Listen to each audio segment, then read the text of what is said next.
Ingat pesan ibu, pakai maskermu, cuci tangan pakai sabun, jangan sampai tertular.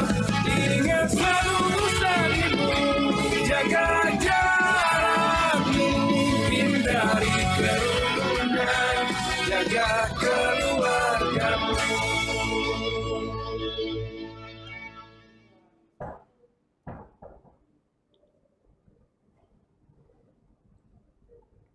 Assalamualaikum warahmatullahi wabarakatuh.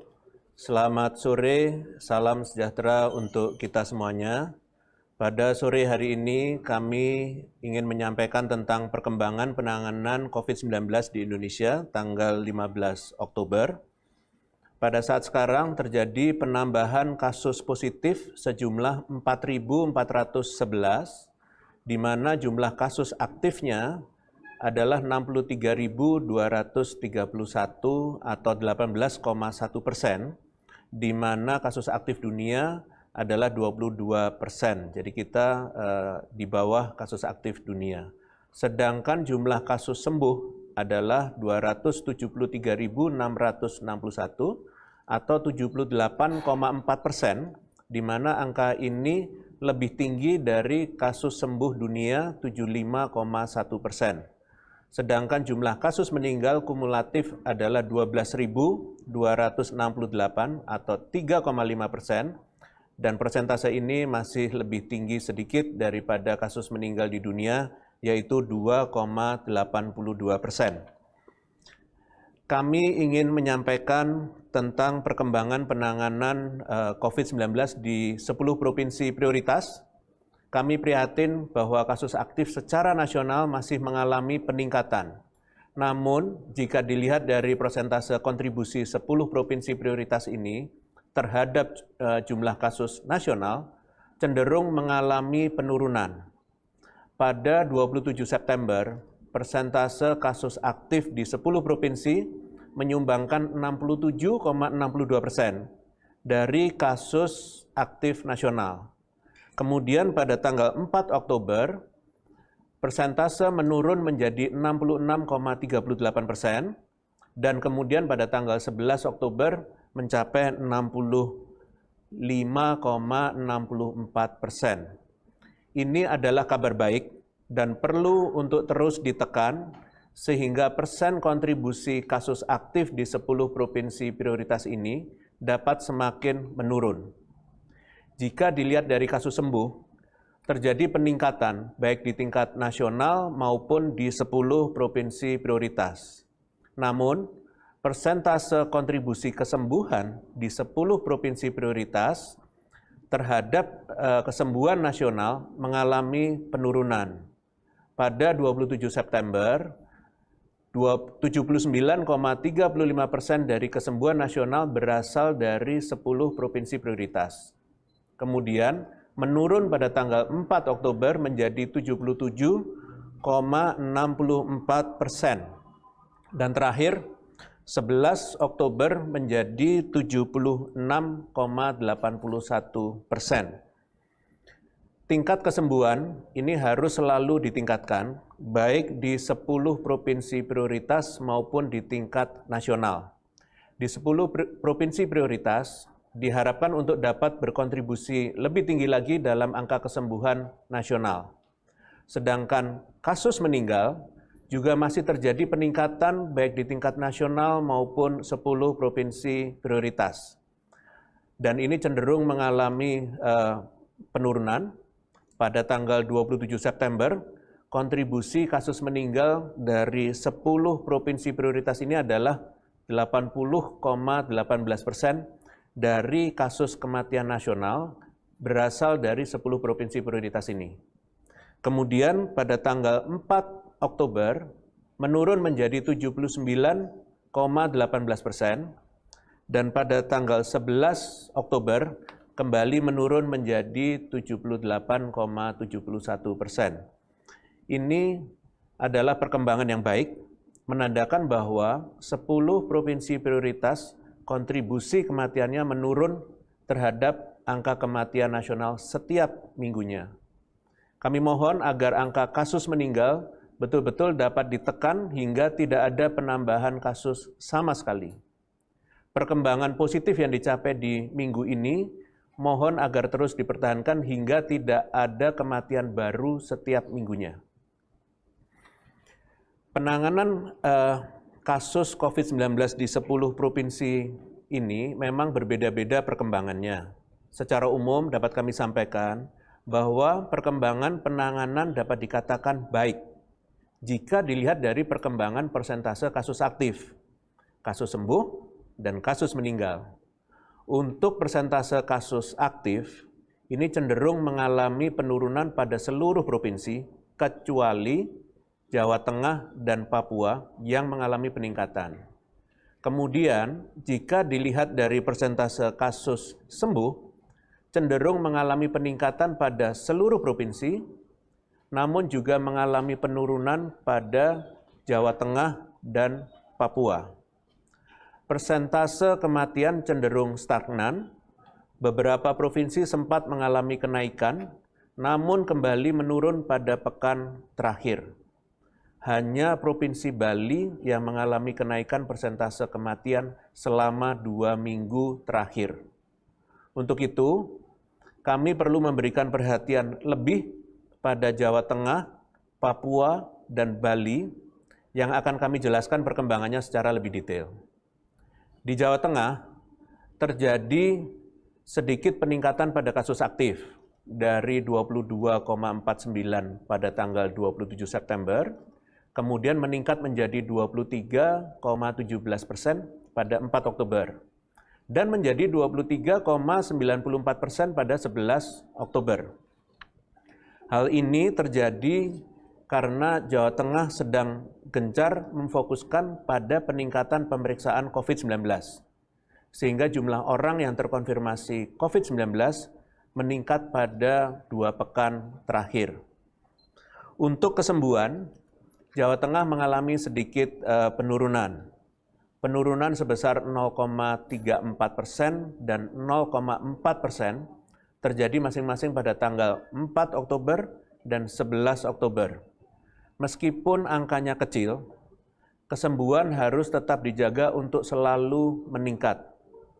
Kepada pemerintah Provinsi Jawa Tengah untuk dapat meningkatkan pelayanan kesehatan dan memperhatikan kecepatan dan kualitas penanganan pasien COVID-19, utamanya pada gejala sedang dan berat, serta pada kelompok rentan.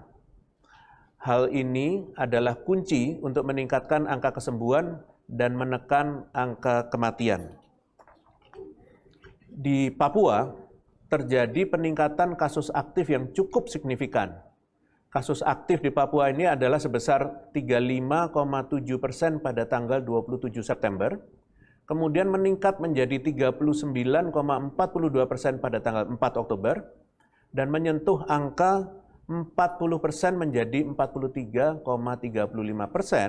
pada tanggal 11 Oktober. Pada evaluasi 2 pekan sebelumnya, Papua juga mengalami peningkatan kasus aktif. Ini artinya, kasus aktif di Papua ini meningkat persentasenya selama 4 minggu berturut-turut.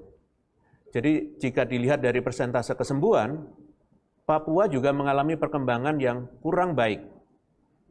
Persen kesembuhan Papua menurun cukup signifikan pada 2 pekan terakhir. Pada tanggal 27 September, persentase kesembuhan di Papua adalah sebesar 62,8%, kemudian menurun pada tanggal 4 Oktober menjadi 59,06%, dan menurun kembali pada 11 Oktober menjadi 55,21%.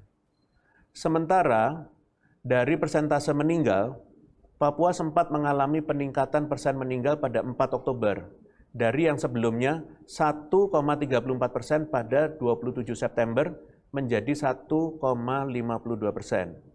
Namun, persentase meninggal dapat ditekan sehingga pada pekan berikutnya menurun kembali menjadi 1,44%.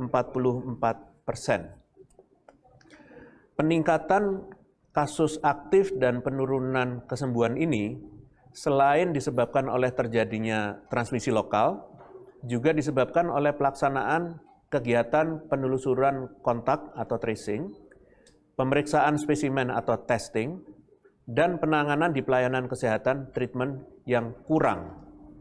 Selain itu, banyak warga yang datang ke rumah sakit dalam keadaan sudah dengan gejala berat.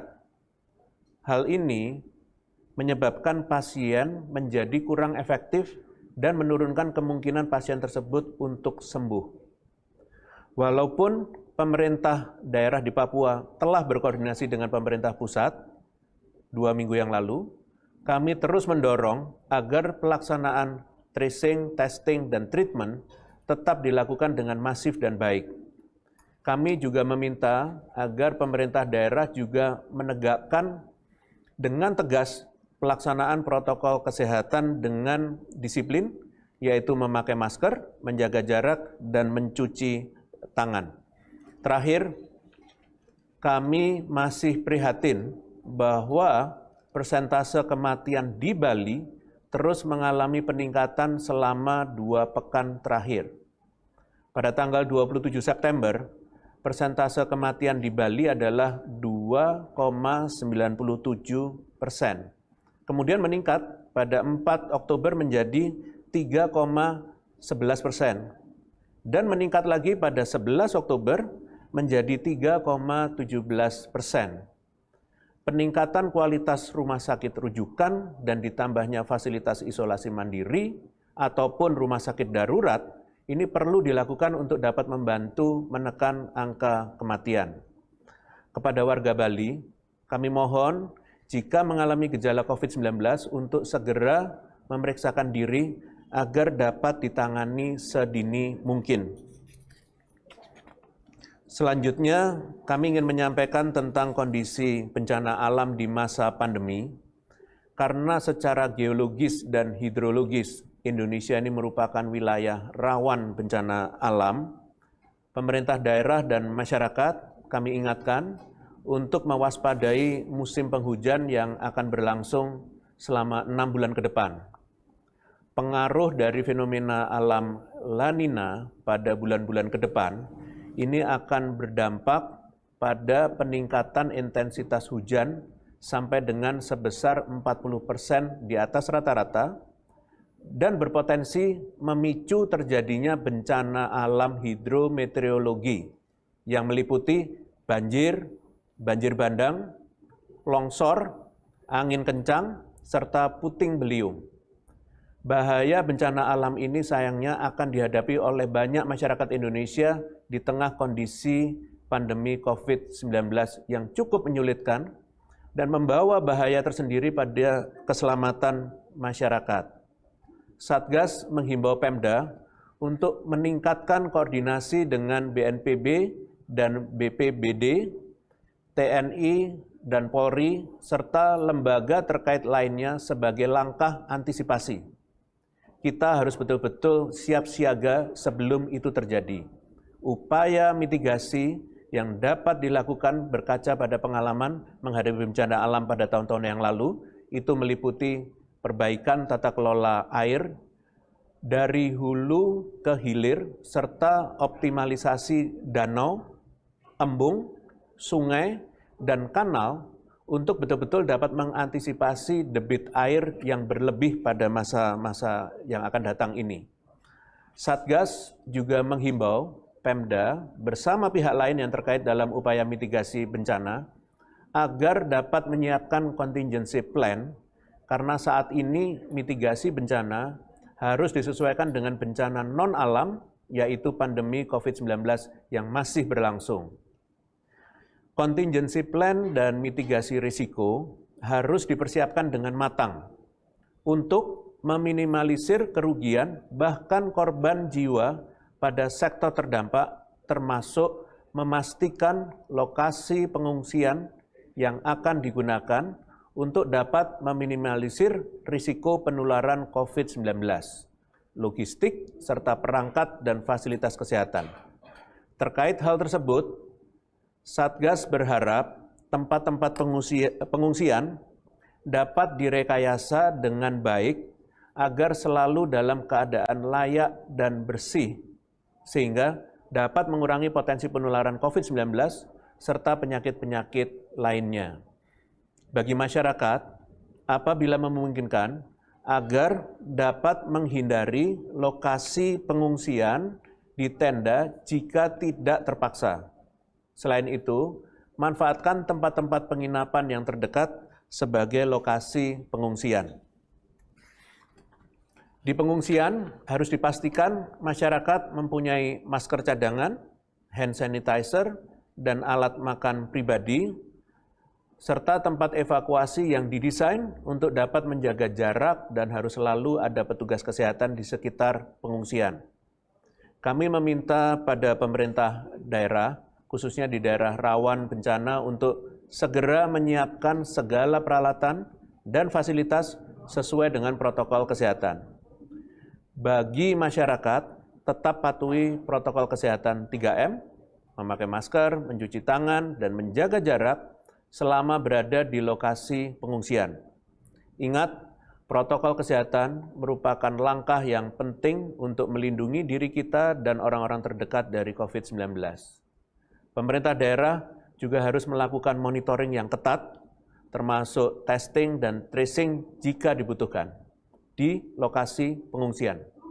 Dan harus ada sinergi antara Pemda, lembaga daerah, TNI Polri, serta masyarakat untuk menghindari terjadinya klaster pengungsian.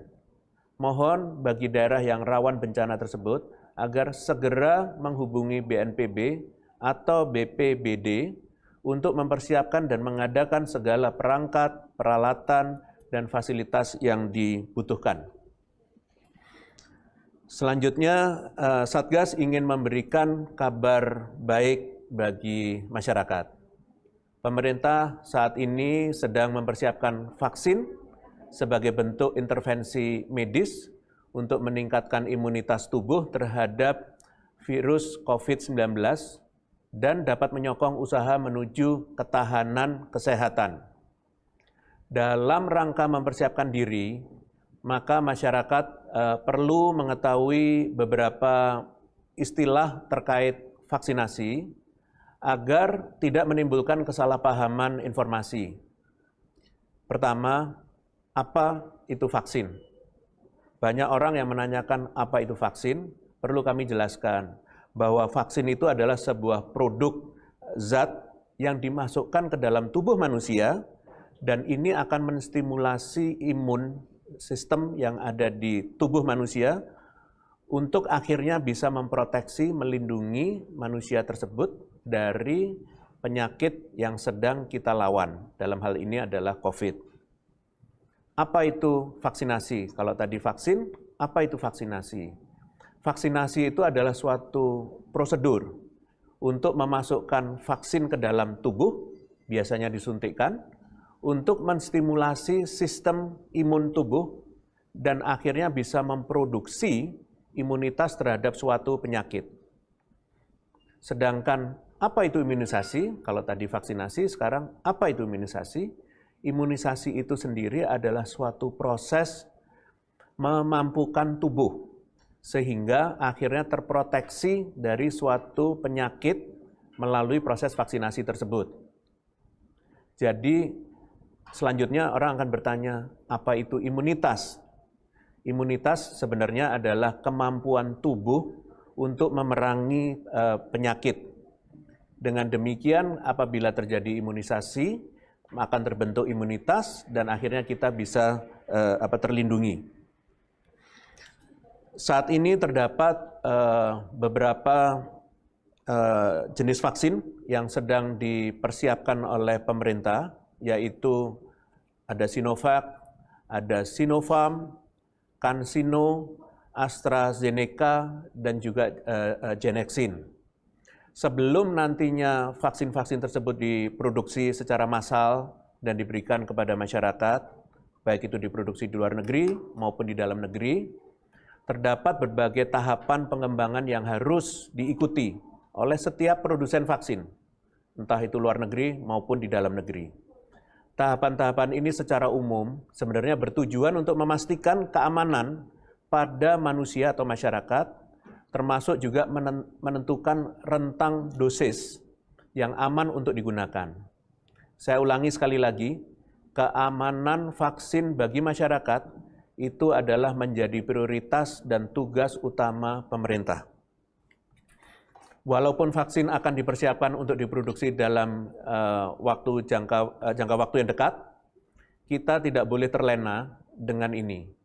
Kita harus tetap memahami bahwa solusi pengendalian COVID-19 tidaklah tunggal, tidaklah hanya satu.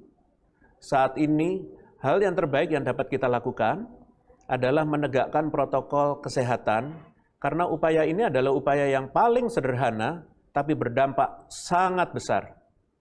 Secara ilmiah, terbukti bahwa kepatuhan terhadap tiap protokol kesehatan itu efektif menurunkan risiko penularan sampai dengan 85%. Jika kita dapat menerapkan ketiga protokol sekaligus, maka penurunan risiko penularan akan jauh lagi lebih besar.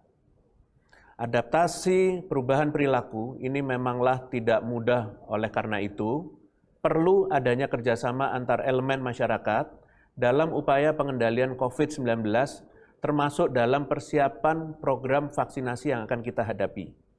Di tengah derasnya arus informasi terkait vaksin, kita dengar dari sosial media dan dari sumber yang lain, kita perlu menanamkan sikap cerdas dan selektif dalam menerima pesan. Sebelum kita mempercayai, dan selanjutnya memutuskan untuk membagikannya informasi tersebut kepada orang lain. Jadi, melihat dari kondisi ini, kami mohon agar seluruh masyarakat di Indonesia betul-betul memahami kondisi pandemi COVID-19 sambil mengubah perilaku, memastikan kita bisa bertahan untuk menghadapi COVID-19 ini dan menunggu penyiapan program vaksinasi sehingga akhirnya kita semua bisa juga terproteksi dengan berbagai cara. Selanjutnya, konferensi pers sudah selesai dan kita lanjutkan dengan tanya jawab pertanyaan dari media. Terima kasih.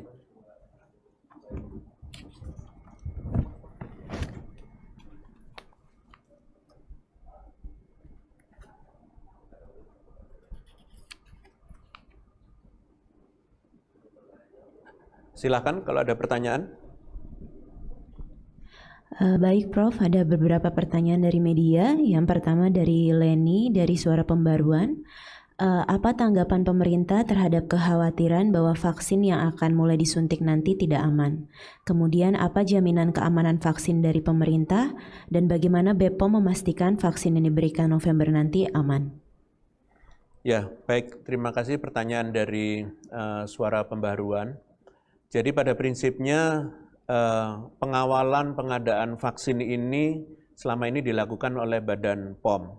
Dan kita betul-betul memastikan bahwa Badan POM melakukan evaluasi ini terhadap protokol uji klinik yang dilakukan dan selalu melakukan inspeksi terhadap pelaksanaan uji klinik tersebut. Dan untuk mencapai tujuan memastikan bahwa keamanan dan efektivitas dari vaksin tersebut tercapai. Selain itu, persyaratan mutu produk melalui sertifikasi CPOB, yaitu cara pembuatan obat yang baik, sarana produksi dari bulk vaksin, dan juga proses filling finish product, itu juga diperhatikan. Dan harapannya nantinya akan bisa diterbitkan izin edar obat, baik melalui yang dilakukan oleh Badan POM, dan tentunya sesuai dengan hasil yang didapatnya. Sejauh ini memang belum ada laporan terkait dengan efek samping yang diterima oleh relawan dalam uji klinis dari vaksin tersebut. Demikian. Baik Prof, terima kasih. Pertanyaan kedua masih dari media yang sama. Bagaimana dengan peta jalan atau roadmap vaksin yang disiapkan oleh pemerintah? Kapan peta jalan itu selesai dan bagaimana prioritas vaksinasi dilakukan? Terima kasih. Ya, baik. Terima kasih. Jadi saat ini peta jalan atau roadmap sedang disiapkan oleh pemerintah dan terutama oleh Kementerian Kesehatan yang didukung oleh berbagai kementerian lembaga lainnya yang tergabung di dalam komite. Dan diharapkan peta jalan ini akan segera selesai dan dapat menjadi langkah yang konkret dan bisa disampaikan kepada pemerintah dalam rangka menjalankan program vaksinasi ini. Dan program vaksinasi ini dilakukan berdasarkan tingkat risiko yang dimiliki oleh masyarakat di Indonesia. Demikian. Baik, terima kasih Prof. Pertanyaan selanjutnya dari Haura, Media Republika. Sejumlah daerah sudah dapat alokasi jumlah vaksin seperti Bogor dan Bekasi. Untuk batch pertama di November, totalnya berapa banyak orang yang akan dapat? Lalu untuk rinciannya bagaimana kalau ada? Terima kasih. Baik, terima kasih pada Republika. Jadi seluruh rincian informasi terkait alokasi prioritas vaksinasi dalam tahap finalisasi pada saat ini. Dan pada intinya perlu kami sampaikan bahwa seluruh alokasi prioritas ini akan mempertimbangkan kriteria dan prioritas penerima serta wilayah yang tentunya mengacu kepada Perpres nomor 99 tahun 2020. Dan pemerintah tetap akan berusaha melakukan alokasi dan mengutamakan asas keadilan. Masyarakat mohon bersabar dan terus memantau informasi resmi dari Satgas terkait tahapan vaksinasi ini dengan cermat dan selalu mematuhi protokol kesehatan serta upaya yang dapat dilakukan saat ini juga. Terima kasih. Terima kasih Prof. Untuk pertanyaan terakhir dari Melanie, cnnindonesia.com. Data kasus positif sembuh dan meninggal sejak 4 pekan terakhir di 9 provinsi prioritas, DKI, Jabar, Jateng, Jatim, Kaltim, Sulsel, Sumut, Bali, dan Papua, ternyata secara akumulatif kasus positifnya cenderung naik. Kasus sembuh juga fluktuatif meski kasus kematian memang ada tren penurunan dalam 2 pekan terakhir secara akumulatif. Kenaikan kasus positif di 9 provinsi, kira-kira apa penyebabnya? Sebelumnya kan Pak Presiden Jokowi telah meminta 9 provinsi ini untuk menurunkan kasus positifnya. Apa karena testingnya semakin masif di 9 provinsi tersebut? Terima kasih. Ya, baik. Terima kasih atas pertanyaannya dari cnnindonesia.com. Jadi peningkatan jumlah testing yang dilakukan ini tentunya dapat berkontribusi terhadap jumlah kasus positif yang berhasil dideteksi di berbagai daerah. Karena memang pemerintah terus meningkatkan jumlah testing yang dilakukan di berbagai daerah untuk meningkatkan deteksi dini, karena ini hal yang kunci. Meski demikian, kita harus sadar bahwa semua elemen masyarakat masih perlu meningkatkan kesadarannya dan kita yakin bahwa kondisi ini harusnya bisa dikendalikan. Dan meningkatnya jumlah kasus positif di 9 provinsi tersebut juga disebabkan oleh masih adanya penularan di masyarakat akibat masih abainya tingkat kepatuhan masyarakat dalam menjalankan protokol kesehatan. Dan kita selalu melakukan survei secara periodik untuk melihat kondisi tentang protokol kesehatan yang dijalankan oleh masyarakat. Oleh karena itu, Satgas sebenarnya tidak bosan-bosan menghimbau agar masyarakat dapat ikut berperan aktif dalam menjalankan disiplin protokol kesehatan, betul-betul selalu memakai masker, mencuci tangan dengan sabun, serta menjaga jarak. Apabila sinergi yang baik antara pemerintah dan masyarakat dalam menjalankan perannya masing-masing dalam mengatasi pandemi COVID-19 ini, saya yakin bahwa tren kenaikan kasus positif dapat berkurang seiring waktu sesuai dengan arahan Presiden. Demikian jawaban dari kami. Terima kasih atas pertanyaan dari berbagai media dan kami ingin menyampaikan pesan dari Ketua Satgas Penanganan COVID-19 Bapak Doni Monardo. Apa yang kita lakukan agar disiplin dan patuh memakai masker, menjaga jarak dan menghindari kerumunan, serta mencuci tangan belum sebanding dengan beratnya perjuangan dokter dan tenaga kesehatan yang merawat pasien di rumah sakit. Mereka yang mengabaikan protokol kesehatan sehingga menimbulkan korban jiwa bukan hanya dimintai pertanggungjawaban di dunia, tetapi juga di akhirat. Saya akhiri konferensi pers kita kali ini. Terima kasih atas perhatian dan pertanyaan rekan-rekan media. Mari kita bekerja sama agar masyarakat di seluruh Indonesia benar-benar dapat terhindar dari COVID-19. Demikian, selamat sore. Wassalamualaikum warahmatullahi wabarakatuh.